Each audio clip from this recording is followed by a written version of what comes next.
Salam Malaysia Madani. Berita perdana edisi 13 Mac 2023 bersama saya Hazel Desmond dan juga saya Ivan Toh. Berikut paparan utama malam ini. Kejayaan Michelle Yeoh raih Oscar membanggakan negara.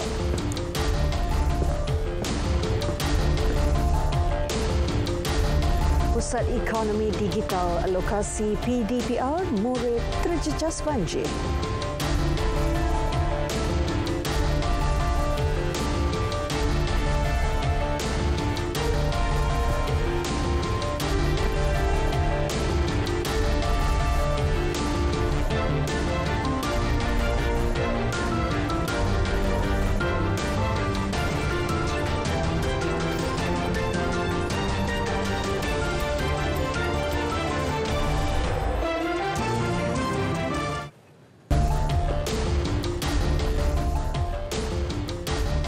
Yang di-Pertuan Agong Sultan Abdullah Riayatuddin Al-Mustafa Billah Shah menzahirkan ucapan tahniah kepada Tan Sri Michelle Yeoh atas kejayaan merangkul trofi pelakon wanita terbaik pada Anugerah Akademi Oscar ke-95.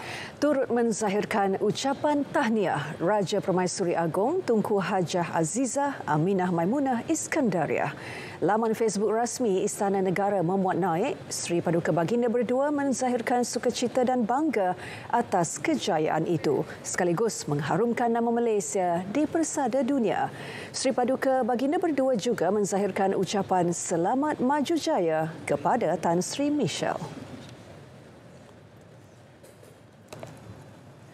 Perdana Menteri Datuk Seri Anwar Ibrahim juga menzahirkan ucapan tahniah kepada Tan Sri Michelle Yeoh. Anugerah diterima Tan Sri Michelle menerusi filem drama komedi Everything Everywhere All at Once. Memuat naik ucapan dalam akaun Facebook, Datuk Seri Anwar menyifatkan pencapaian pelakon kelahiran Ipoh Perak itu yang merupakan pelakon pertama berdarah Asia memenangi anugerah berprestij ternyata mengharumkan nama negara di pentas antarabangsa. Beliau turut mengharapkan kejayaan ini terus memberi inspirasi kepada semua penggiat seni dan perfilman tempatan.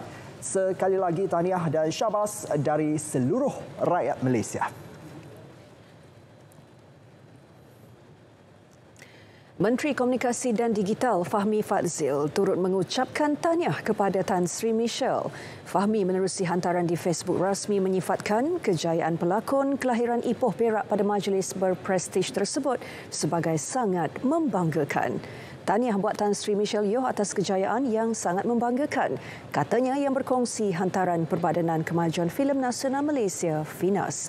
Dalam hantaran itu, FINAS juga merakamkan ucapan tahniah dan syabas buat Tan Sri Michelle selepas mencipta detik bersejarah merangkul anugerah tersebut.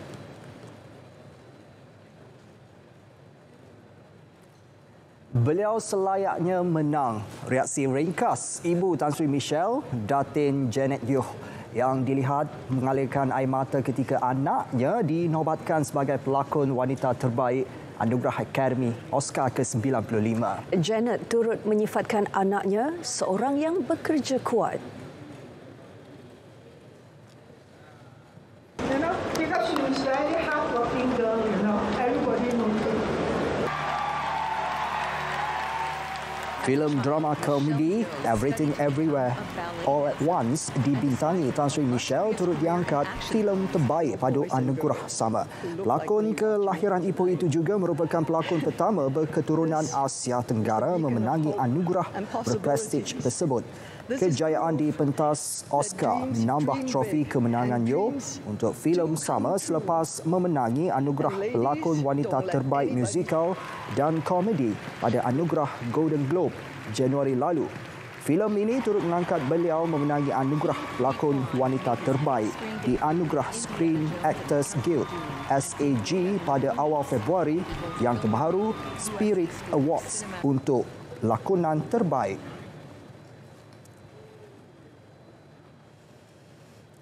Kita beralih ke perkembangan seterusnya.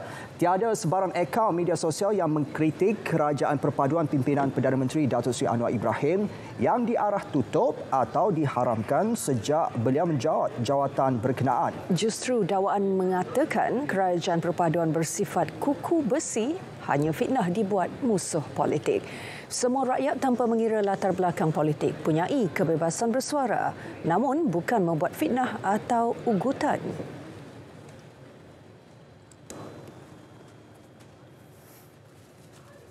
Kita mesti sentiasa berhati-hati dalam menggunakan media sosial.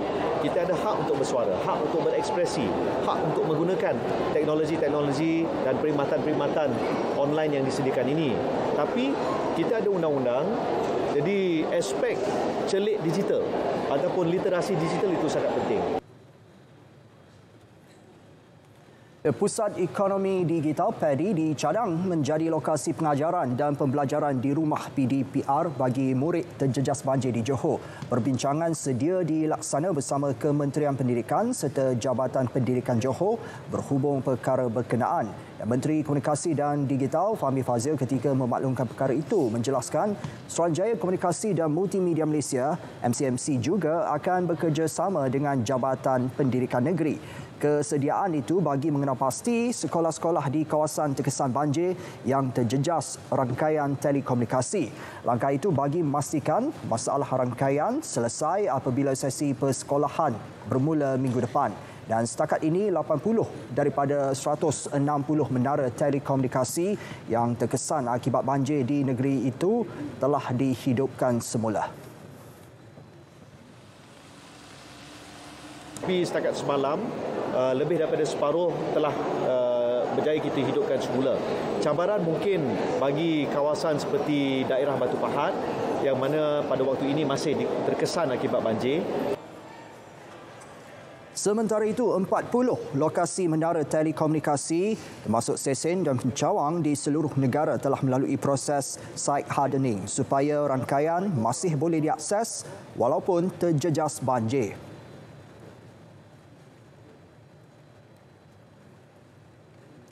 Kementerian Pendidikan Tinggi KPT komited memperkasa sektor pendidikan negara selaras misi menempatkan Malaysia sebagai hub pendidikan global.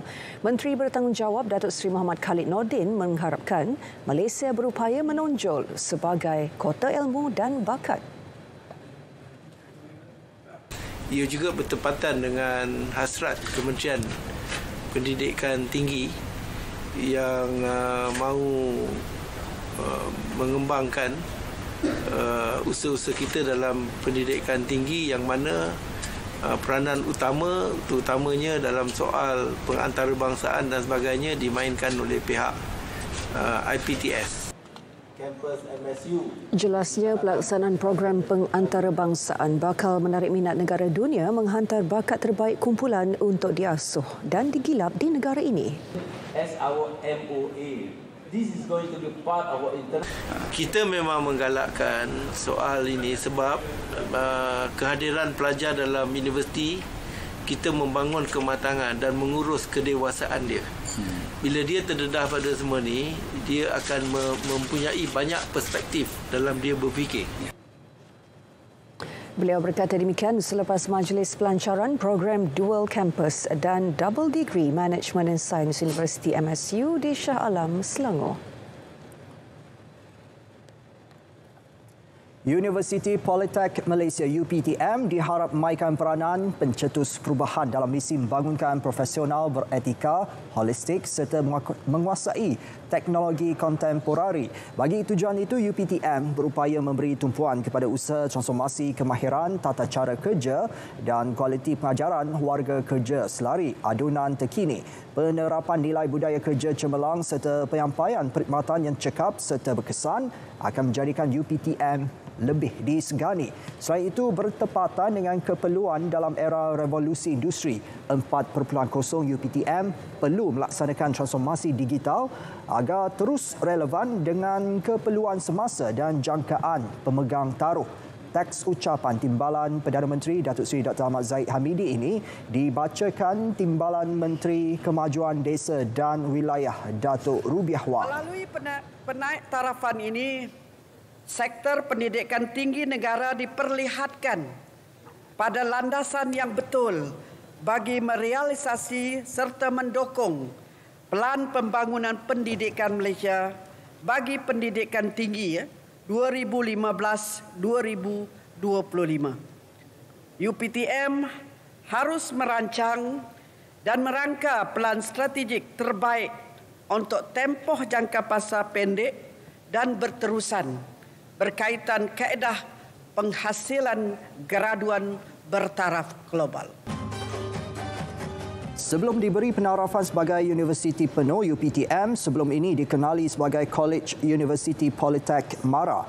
Timbalan Perdana Menteri berkata dengan penaitarafan itu, beliau juga mahu UPTM memperkasakan kerjasama strategik dengan pemain industri, agensi atau syarikat kerana langkah itu mampu meningkatkan peluang graduan mendapat pekerjaan selepas tamat pengajian.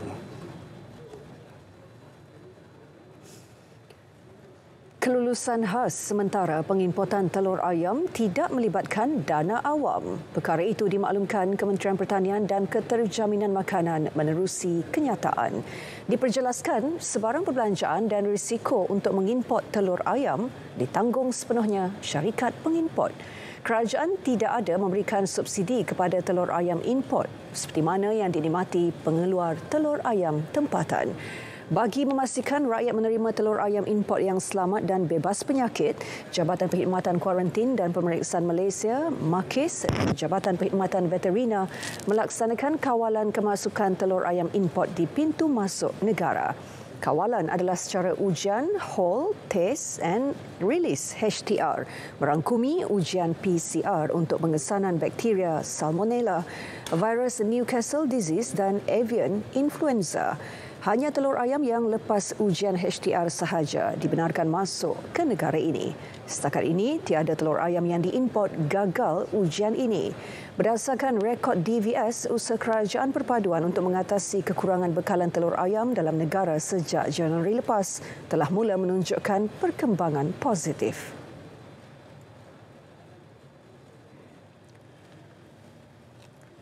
Inisiatif proaktif serta penguatkuasaan terus dilaksana kerajaan sepanjang minggu lepas melalui beberapa langkah penambahbaikan. Keputusan itu telah mencakupi pelbagai aspek kesejahteraan rakyat. Kita ikuti rangkuman usaha juga pembaharuan yang dibawa sepanjang minggu lepas. Bagi meringankan beban penduduk terkesan banjir di beberapa negeri terjejas, Maybank serta CIMB bersetuju memberi moratorium pinjaman selama 6 bulan. Perdana Menteri Datuk Seri Anwar Ibrahim turut mengharapkan beberapa lagi institusi perbankan melaksanakan inisiatif serupa. Bermula 7 Mac, Jambatan Bailey di Rompin dibuka satu lorong kepada semua jenis kenderaan ringan.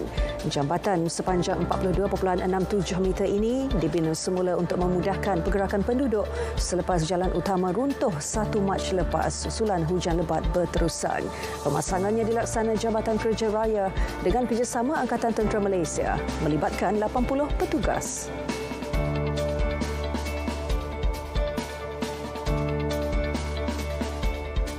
Aset padi berskala besar di Sabah dan Sarawak bakal dibangunkan sebagai jaminan sekuriti makanan negara juga membasmi petani berstatus miskin tegak.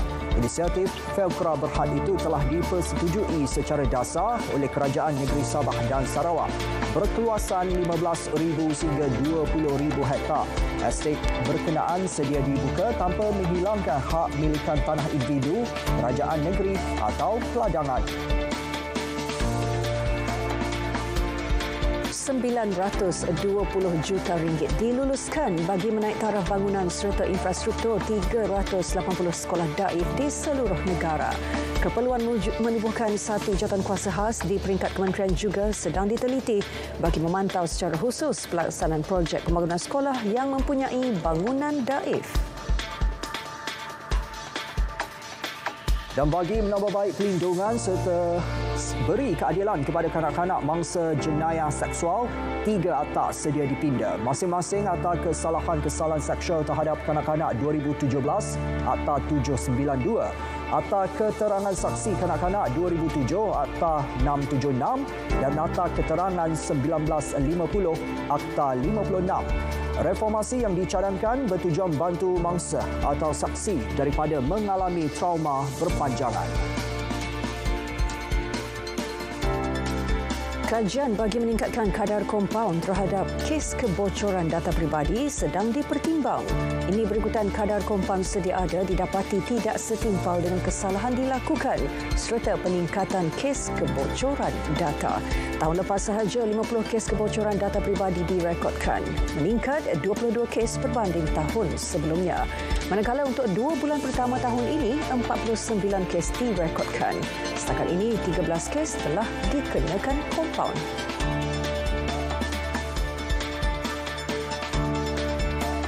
Perbincangan antara Kementerian Pengangkutan dengan syarikat penerbangan untuk menyediakan tambang lebih murah kepada pelajar, terutama ke Sabah dan Sarawak, bakal dilaksana dengan menambah penyertaan syarikat penerbangan untuk sediakan pakej murah kepada pelajar. Setakat ini hanya MAS yang menawarkan diskaun 30% daripada harga tiket penerbangan.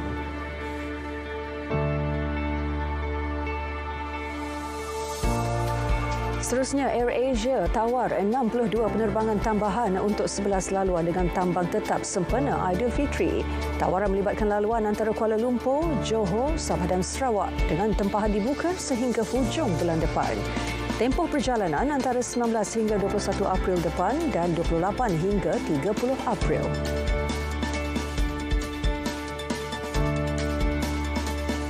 Tujuh badan berkanun persekutuan diberi pajakan tanah persekutuan untuk mengusahakan pertanian serta mengekalkan tahap keterjaminan makanan negara. 7 perjanjian tersebut melibatkan nilai pajakan melebihi RM281,000 setahun. Perjanjian ditandatangani selaras Pelan Tindakan Dasar Sekuriti Makanan Negara 2021-2025.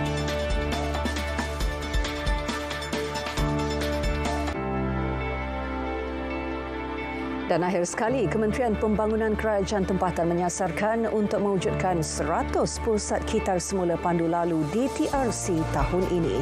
32 DTRC di 7 negeri setakat ini telah menerima pakai pusat berkenaan. Dengan pelaksanaannya berupaya menyumbang kepada peningkatan kadar kitar semula kebangsaan sebanyak 40% menjelang 2025.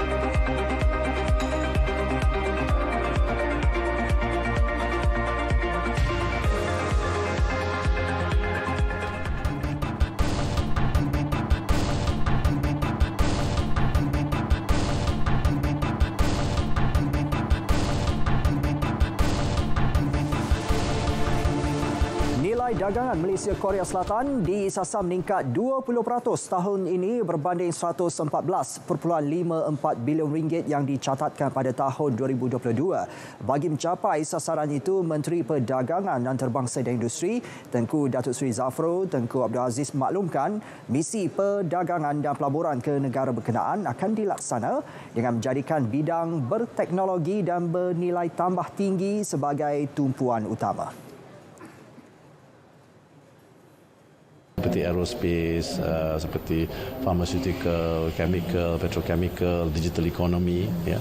Kerana dari segi peluang pekerjaan itu juga penting, tetapi dari segi peluang pekerjaan itu adalah peluang pekerjaan yang bertahap tinggilah, di mana insya-Allah dengan memberi peluang pekerjaan yang bertahap tinggi, yang value add-nya tinggi, gaji pun tinggi, ya, dan kita nak rakyat Malaysia pendapatan yang lebih bagus daripada apa yang dapat dicapai pada masa inilah. Kita nak menuju kepada high income economy.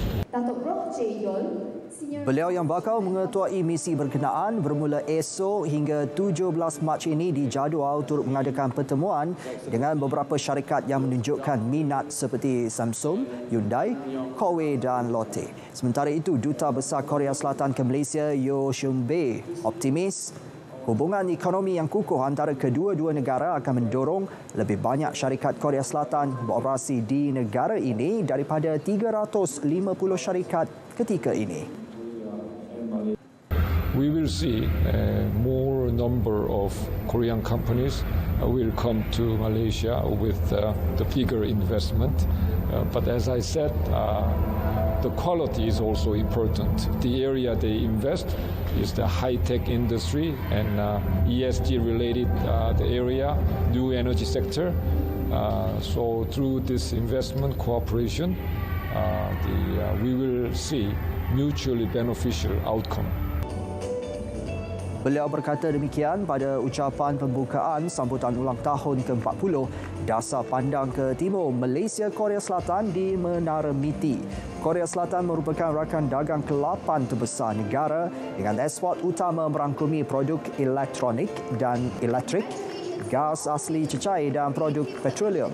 Dari aspek pelaburan, negara tersebut merupakan sumber utama pelaburan langsung asing negara, terutamanya bagi sektor pembuatan.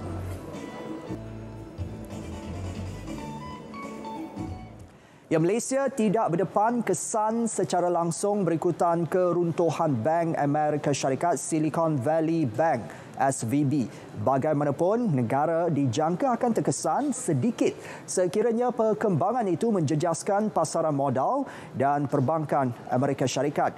Menteri Ekonomi Rafizi Ramli melalui ciapan Twitter maklumkan tiada syarikat Malaysia yang mempunyai simpanan di bank berkenaan, sebaliknya kebanyakan syarikat pemula besar di Silicon Valley yang mempunyai akaun di SVB. Dan baru-baru ini, Pengawal Selia Keuangan Amerika Syarikat menutup SVB. Penutupan juga disifatkan sebagai kegagalan kedua terbesar bagi sektor bank runcit di negara itu. Kegagalan bank terbesar tersebut sejak krisis keuangan tahun 2008. Lembaga Tabung Angkatan Tentera LTAT mengumumkan kadar dividen 5% dengan jumlah pembayaran RM476.45 juta bagi tahun 2022. Menteri Pertahanan Datuk Seri Muhammad Hassan menyatakan LTAT berjaya mengumumkan kadar dividen yang lebih baik berbanding tahun sebelumnya. Itu kadar dividen 4.1% dengan jumlah pembayaran RM379.42 juta. Ini mengambil perkiraan suasana pasaran dan suasana sistem keuangan negara masih belum pulih lagi setelah hampir 3 tahun lumpuh disebabkan oleh pandemik COVID-19. Tetapi di atas pengurusan yang cekap daripada pihak pengurusan LTAT, mereka telah dapat pulangan yang baik daripada pelaburan mereka dan akhirnya berjaya memperuntukkan sejumlah kewangan untuk mengumumkan bayaran dividen sebanyak 5% seperti yang diumumkan ataupun yang telah pun dibuat. Beliau berkata demikian selepas majlis pengumuman dividen LTAT di Ibu Negara. Ia merupakan peningkatan kadar dividen yang konsisten sejak tahun 2018.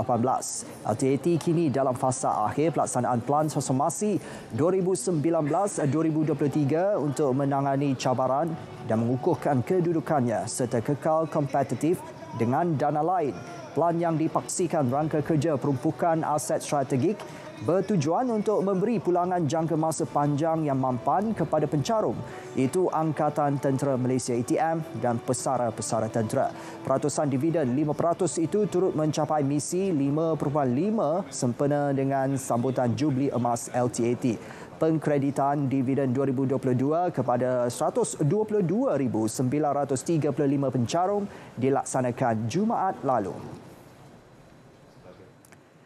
Petroleum Nasional Berhad Petronas mencatat prestasi keuangan paling kukuh dalam sejarah dengan keuntungan bersih RM101.6 bilion pada tahun keuangan berakhir 31 Disember 2022 berbanding RM50.9 bilion tahun sebelumnya. Presiden dan Ketua Pegawai Eksekutif kumpulannya, Datuk Tengku Muhammad Taufik Tengku Aziz berkata prestasi memberangsangkan itu didorong harga produk utama masing-masing, minyak dan gas yang lebih tinggi. For the full year, financial year 2022, Petronas registered profit after tax of RM101.6 billion on the back of 375.3 billion in revenue. Our EBITDA stood at 170.7 billion for the year under review. Beliau berkata demikian pada sidang media pengumuman prestasi keuangan tahun 2022 di Menara Petronas Kuala Lumpur. Sementara itu, aliran tunai daripada aktiviti operasi berjumlah 135.3 bilion, manakala pelaburan modal adalah berjumlah 50.1 bilion ringgit disumbang oleh projek huluan dan hiliran. Setakat 31 Disember 2022, jumlah aset keseluruhan minyak dan gas nasional diperkukuh kepada 710.6 bilion ringgit. Keyakinan pelabur asing kembali stabil dalam pasaran apabila Malaysia menjadi pilihan untuk pelaburan berimpak tinggi. Ini terselah di bawah kerajaan perpaduan pimpinan Perdana Menteri Datuk Seri Anwar Ibrahim apabila pelbagai pendekatan dilaksana bagi menjana ekonomi berteraskan konsep Malaysia Madani. Mengimbas kembali 100 hari kerajaan perpaduan, wartawan Vimbala Kasturi Veerasambi ada laporannya. Saksikan.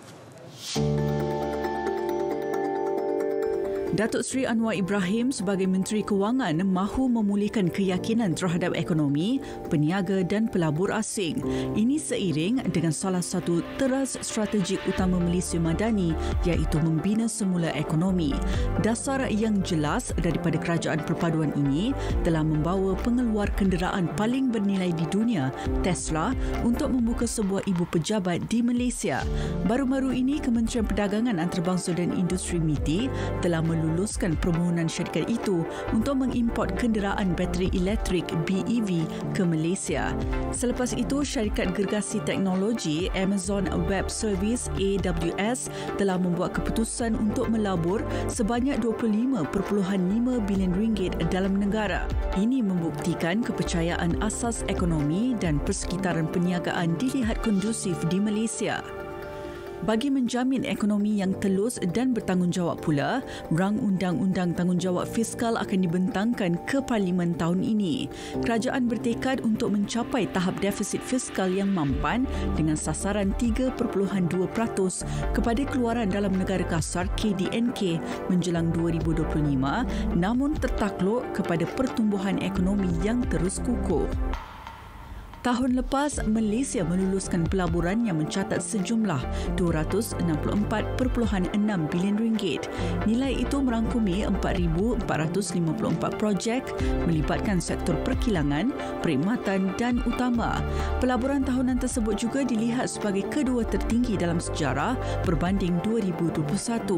Berteraskan 6 nilai teras madani iaitu kemampanan, kesejahteraan, daya cipta, keyakinan, nilai hormat dan ihsan yang menggabungkan komponen sosial serta pembangunan ekonomi, negara terus berada di landasan pertumbuhan mampan.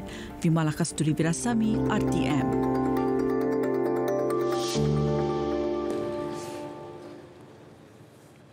Penyelarasan pencen untuk veteran Angkatan Tentera Malaysia ATM dijangka dimasukkan dalam belanjawan 2024. Kaedah terbaik sedang diteliti bagi menentukan kadar pencen tersebut. Ya, ke arah usaha itu, perbincangan dengan pihak terlibat akan diadakan. Peranan yang amat penting, mempunyai tanggungjawab yang amat. Kalau kita buat dan kita prepare sekarang, pre-budget session untuk 2024 punya budget, akan kita bincang betul-betul dan jika diluluskan, if at all diluluskan, will be considered by the government, it will be in 2024's budget. Okay. Saya tak janji apa-apa. I never promise anything. I know that it's not within my authority to say, not my decision. Okay? I didn't promise anybody, but saya kata dalam parlimen kita akan buat yang terbaik.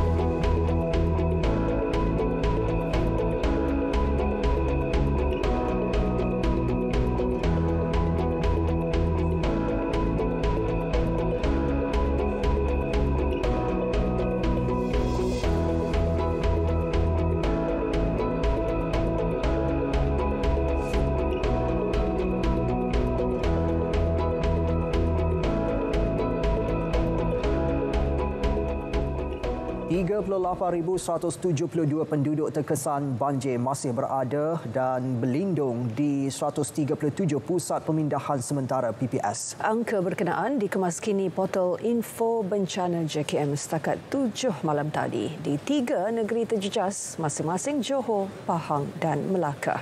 Johor masih kekal dengan penduduk terjejas tertinggi. Berikut perinciannya.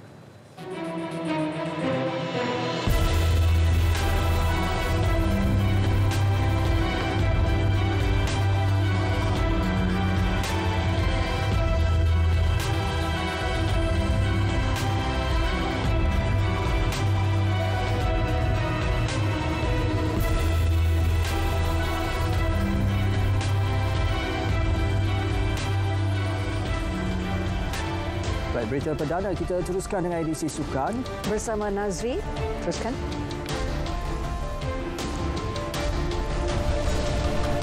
Dato' Hamidin sedia sahut cabaran.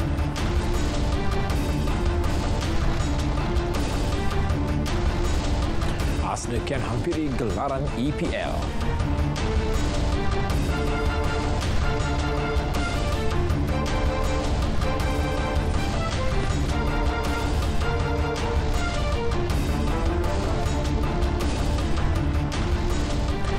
Assalamualaikum dan salam sukan untuk semua. Presiden Persatuan Bola Sepak Malaysia FM Dato' Hamidin Muhammad Amin mengakui pelantikannya sebagai Ketua Kontingen Malaysia ke Sukan Olimpik 2024 di Paris tahun hadapan adalah satu amanah yang besar untuk digalas dirinya. Namun beliau tetap yakin untuk menyahut cabaran tersebut dan percaya misi memburu kilauan emas pertama Olimpik buat Malaysia tidak mustahil untuk direalisasikan di Paris nanti. Menurut Dato' Hamidin, sokongan dan kerjasama semua pihak adalah penting dalam memastikan misi kilauan emas Olimpik pertama tersebut dapat dilaksanakan. Beliau turut berterima kasih kepada Menteri Belia dan Sukan Hannah Yeoh dan Presiden MOM Tan Sri Muhammad Norza Zakaria atas kepercayaan yang diberikan terhadap dirinya. Kepercayaan ini adalah satu amanah dan tanggungjawab yang perlu saya pikul bersama-sama dengan pegawai lain supaya kita dapat meraih kejayaan, bukan hanya mendapat pingat emas sulung untuk Malaysia buat kali pertama di Olimpik, tetapi juga meraih seberapa banyak pingat yang boleh pada Olimpik 2024. InsyaAllah dengan doa daripada semua pihak dan kerjasama daripada semua pihak, insyaAllah kita akan berjaya. Semalam Hannah Yeoh mengumumkan pelantikan Dato' Hamidin Muhammad Amin dalam sidang media jurukuasa Road to Gold RTG yang diwujudkan bagi memastikan misi membawa pingat emas pertama Malaysia di Sukan Olimpik dapat dicapai. Tamasya sukan terbesar dunia itu bakal berlangsung di Paris pada 26 Julai hingga 11 Ogos tahun depan. Cabaran Malaysia di Sukan Z 2023 Kemboja pada 5 hingga 17 Mei depan pakan dikalas oleh 677 atlet negara yang berentap dalam 34 jenis sukan. Ini merupakan penyertaan paling ramai dihantar kontingen Malaysia sejak edisi 2001 ketika menjadi tuan rumah buat kali pertama. Presiden Majlis Olimpik Malaysia MOM Tan Sri Muhammad Norza Zakaria berharap atlet negara yang tidak terpilih tidak mensia-siakan peluang untuk mencipta kecemerlangan di Kemboja nanti. Namun ia merupakan platform pengenalan atlet untuk tamasya sukan yang lebih besar. Kebenaran yang diberikan dalam pemilihan ini jangan dipersia-siakan kerana Sukan Asia Tenggara menjadi medan pengenalan ke sukan antarabangsa sebelum mengintai peluang ke Sukan Asia dan Sukan Olimpik. Dan banyak MOM memberi kelonggaran kepada atlet muda yang cemerlang di Sukan Malaysia untuk disenaraikan dalam kategori B sebagai proses pendedahan bagi edisi 2025 di Bangkok, Thailand dan 2027 di Kuala Lumpur. Seramai 350 atlet akan beraksi di bawah kategori A dan 287 lagi di bawah kategori B. Manakala bagi pegawai dalam kategori A pula seramai 150 dan kategori B sejumlah 87.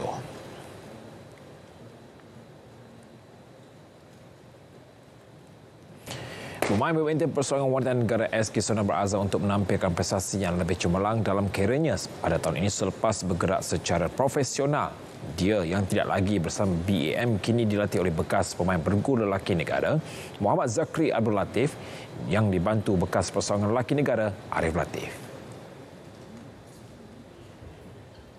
Kisona yang berada di ranking ke-48 dunia berkata rejim latihan yang keras dan berintensiti tinggi di bawah jurulatih tersebut telah menyuntik keyakinannya untuk kembali beraksi di dalam gelanggang.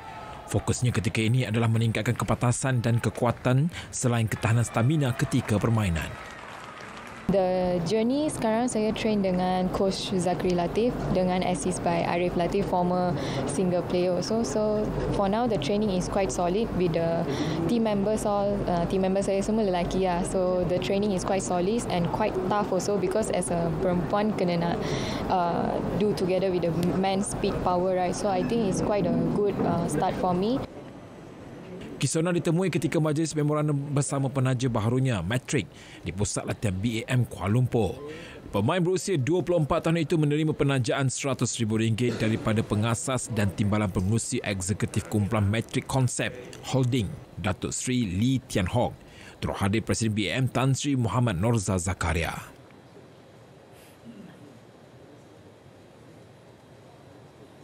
Saudara Muslimin dan Muslimat telah masuk waktu solat Fardu Isyak bagi Kuala Lumpur dan kawasan yang sewaktu dengannya. Selamat menunaikan solat Fardu Isyak. Kita balik pula ke perkembangan aksi Liga Super.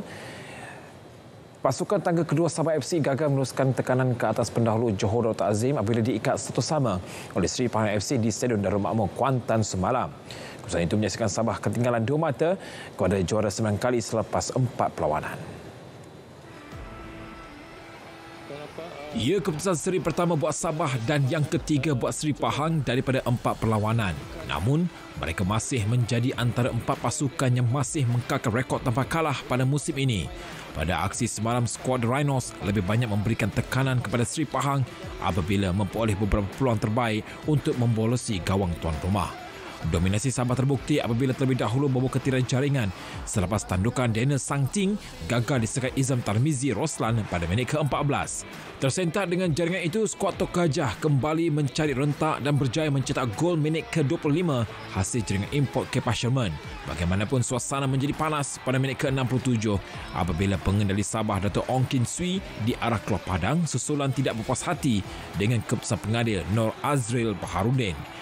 Keputusan seri satu sama itu kekal sehingga wisi penamat dan kedua-dua pasukan terpaksa akur berkongsi satu mata.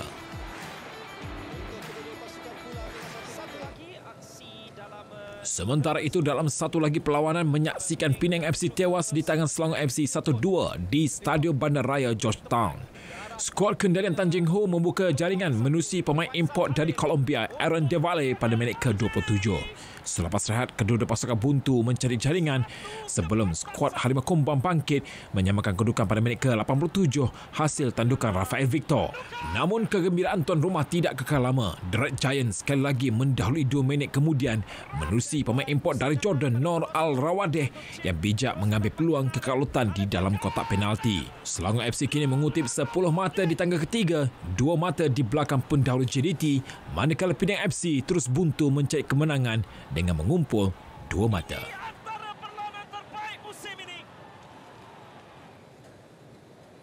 Dalam pada itu, kemenangan sulung yang dicari Perak FC akhirnya tiba selepas berjaya menewaskan Kuching City FC 2-0 pada aksi di Stadium Perak Ipoh semalam. Beraksi di hadapan penyokong sendiri, Perak bagaimanapun dipaksa bekerja keras sebelum gol pembukaan hadir pada minit ke-41. Gol berpunca daripada rembatan penyerang import dari Korea Selatan, Seo Seonung yang gagal ditangkap kemas penjaga gol Kuching City, Saiful Wazizi Muhammad. Seonung sekali lagi menjadi duri dalam daging buat pasukan pelawan apabila meledak gol kedua The Bosgaurus pada minit ke-57. Keputusan 2-0 kekal sehingga tamat permainan sekaligus menyaksikan anak buah Datuk Lim Tiong Kim naik ke tangga ke-6 Liga dengan 4 mata.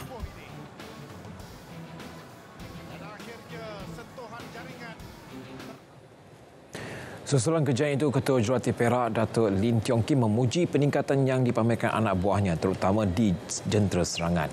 Semua ini Perak dilihat bergelut dengan prestasi apabila hanya mampu mencatat 2 keputusan seri dan 1 kekalahan sekaligus berada di kelompok bawahan Liga.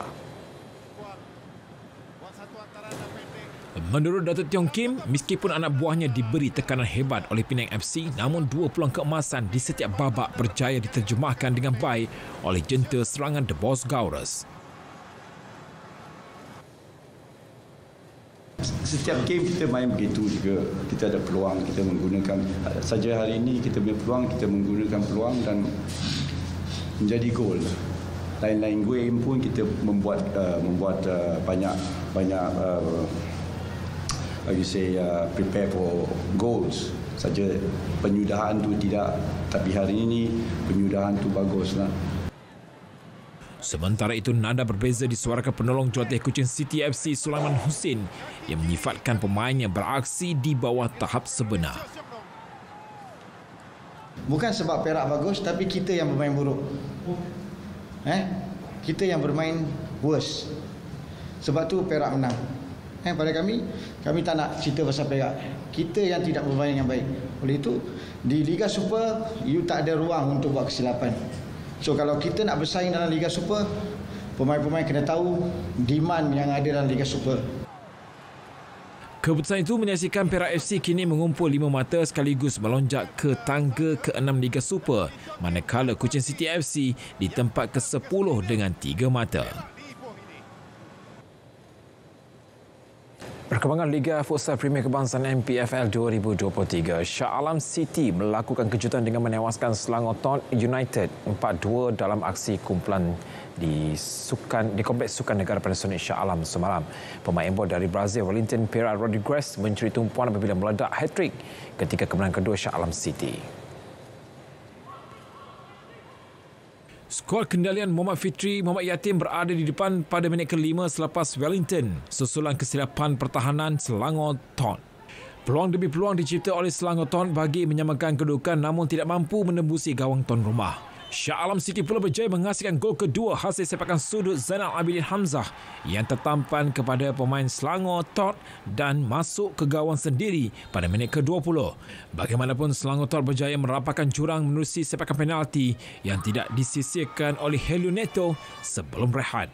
Di babak kedua, Shah Alam City sekali lagi melebar kedudukan menerusi Wellington yang menjadikan gol ketiga dengan rembatan deras. Selangor Town kembali merapakkan kedudukan dengan gol kedua oleh Yazid Kamaruzwan pada minit ke-40. Namun kesilapan pertahanan sekali lagi menghukum Selangor Town apabila membenarkan Wellington melengkapkan kemenangan 4-2 kepada Shah Alam City.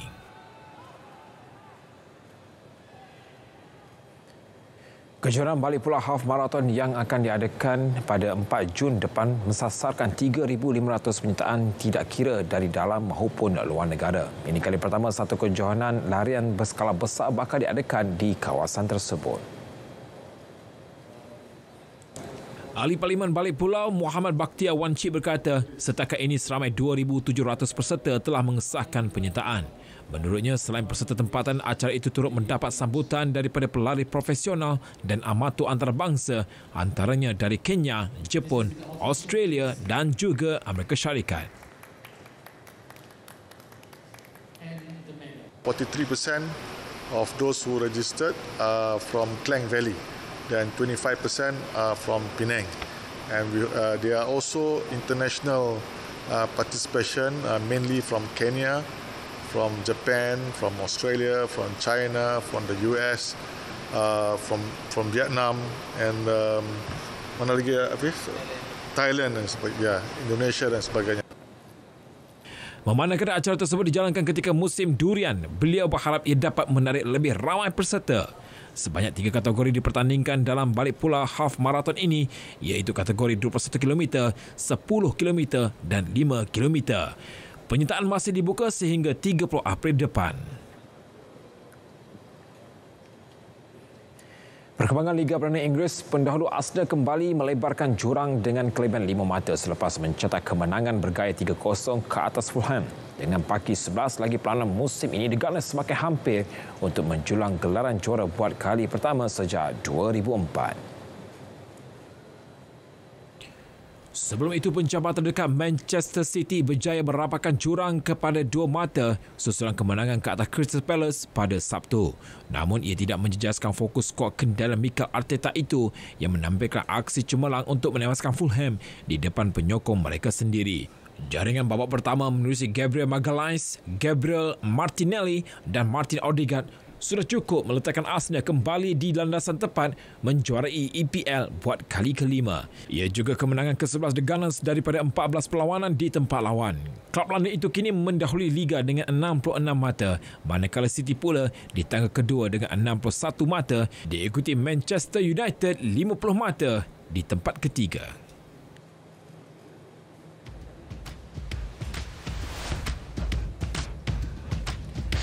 Dalam pada itu, kehilangan pemain perancang Casemiro yang dilainkan kad merah menyebabkan Manchester United terpaksa berpuas hati dengan seri tanpa jaringan menentang kelab bawahan Southampton di Old Trafford. Pada pertemuan itu, Casemiro diperintah keluar padang selepas melakukan kekasaran ke atas pemain Southampton Carlos Alcaraz pada minit ke-34. Tindakan itu dikritik pengurus United Erik ten Hag yang kecewa selepas pengadil berkenaan tidak mengadakan sepakan penalti kepada pasukannya. Selepas bangkit dari kekalahan memalukan kepada Liverpool dengan menewaskan Real Betis di Liga Eropah Jumaat lalu, Red Devil dilihat bergelut untuk menembusi benteng pertahanan Southampton. Namun keputusan itu tetap menyaksikan United masih kekal dengan rekod tanpa kalah dalam 22 perlawanan di Old Trafford.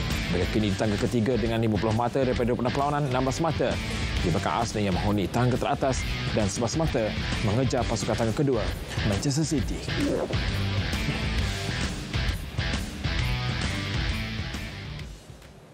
Perkembangan tenis, pemain pusingan kelahiran dari Chile, Christian Garin menampilkan aksi agresif ketika mengejutkan pilihan ketiga dari Norway, Casper Ruud di pusingan kedua terbuka Indian Wells. Kejadian itu menyaksikan dia mara ke pusingan 16 terakhir. Pada aksi itu, Garin berjaya mengutip 27 mata menerusi hantaran balas yang agresif di belakang gelanggang. Pemain ranking ke-97 dunia itu menang 6-4 di set pertama, namun dipaksa bekerja keras di set kedua untuk menjinakkan Ruud 7-6 menerusi tiebreak. Ini kemenangan ketiganya ke atas Ruud dalam 4 pertemuan sepanjang kariernya. Di pusingan 16 akhir nanti, Garin akan berdepan pilihan ke-23 dari Spanyol Alejandro Davidovich Fokina Rabu ini.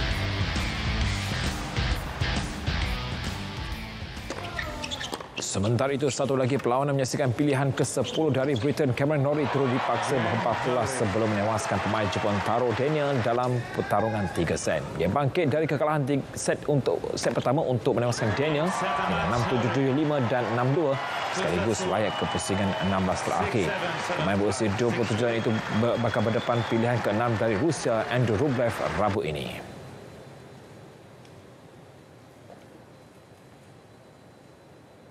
Edisi Sukan 13 Mac 2023 melabuhkan tiranya untuk perkembangan seterusnya kembali semula bersama dengan rakan penyampai. Pencapaian demi pencapaian cemerlang. Tokoh-tokoh legenda sepanjang zaman di arena Sukan Negara mengimbau kenangan dan perjuangan atlet-atlet negara. Dalam Sukan Legend edisi Memori setiap Sabtu 11 malam di TV1 dan 11.30 malam di saluran Sukan RTM.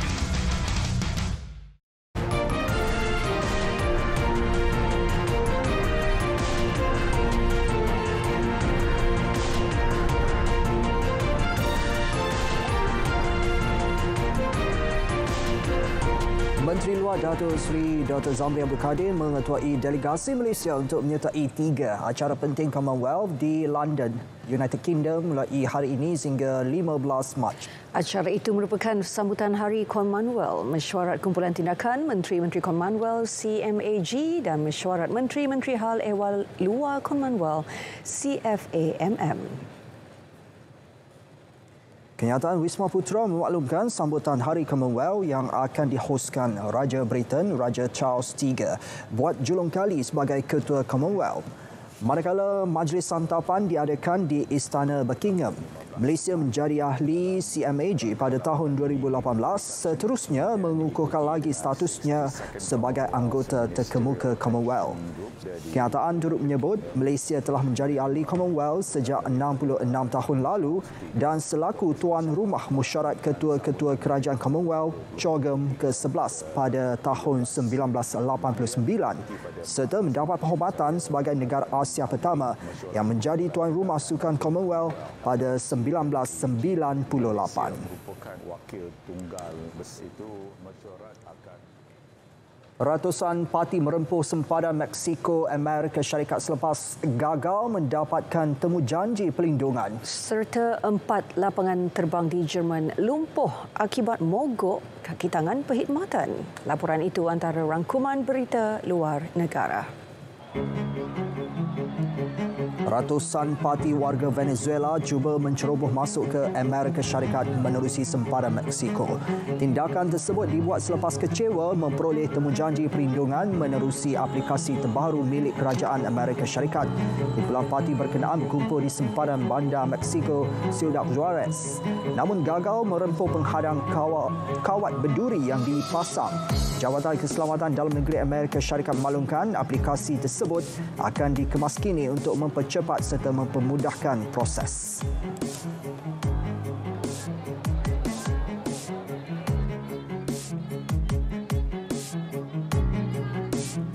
Di Jerman, lapangan terbang di Berlin, Hamburg, Hanover dan Bremen lumpuh akibat mogok daripada kaki tangan perkhidmatan. Kesatuan Sekerja menggesa mogok diadakan untuk menuntut pampasan yang lebih tinggi pada hujung minggu dan malam serta tangga gaji lebih tinggi. Syarikat penerbangan menjelaskan pembatalan pelepasan penerbangan itu menjejaskan 27,000 penumpang melibatkan 200 penerbangan.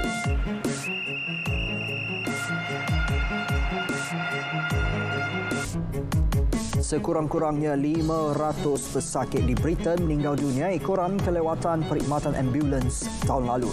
Laporan penyiasatan itu mendedahkan antara mereka terjejas adalah pesakit jantung, strok dan mangsa naas jalan raya. Pasukan kecemasan 999 dilaporkan gagal tiba di lokasi kejadian dalam masa respons yang ditetapkan oleh Perkhidmatan Kesihatan Kebangsaan NHS. Maklumkan beberapa kekangan seperti permintaan yang tinggi, kes jangkitan COVID-19 dan mogok kaki tangan kesihatan menyumbang kepada statistik terbabit.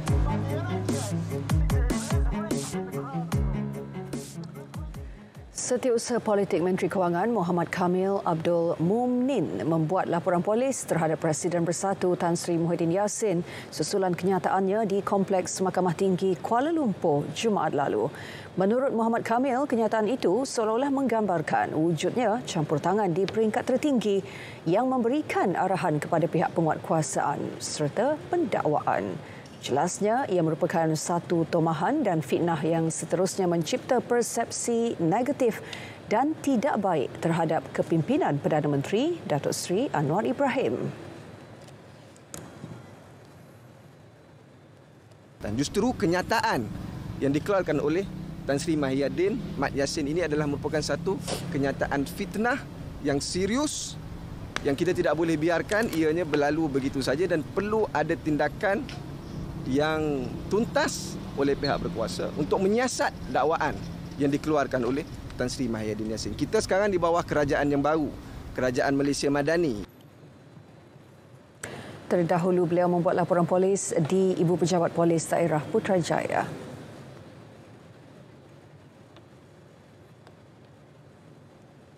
Suruhanjaya Pencegahan Rasuah Malaysia SPRM sedang mengesan seorang individu dikenali sebagai Datuk Roy. Individu berkenaan dikendaki bagi membantu siasatan kes rasuah melibatkan program Jana Wibawa. Individu berusia 54 tahun yang dikenali sebagai Datuk Roy atau nama sebenarnya Muhammad Hussein Muhammad Nasir menetap di alamat terakhir di nombor 3, Lorong 3 RRM Semambu, Kuantan, Pahang. Sehubungan itu, orang ramai yang mengenali atau mempunyai maklumat mengenai lelaki itu diminta menghubungi pegawai penyiasat Muhammad Ashraf Mustafa seperti tertera.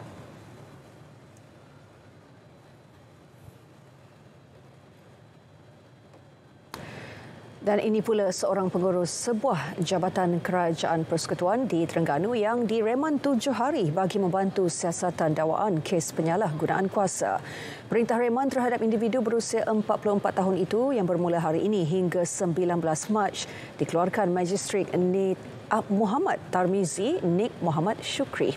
Perintah riaman itu bagi membolehkan siasatan dijalankan mengikut Seksyen 23/1 Akta Suruhanjaya Pencegahan Rasuah Malaysia SPRM 2009. Suspek disyaki menggunakan jawatannya bagi mendapatkan suapan untuk dirinya sendiri melalui perolehan kerja pembaikan kenderaan jabatan sekitar 2019 hingga 2022. Individu berkenaan telah ditahan di Pejabat SPRM Negeri Terengganu semasa hadir memberi keterangan petang semalam.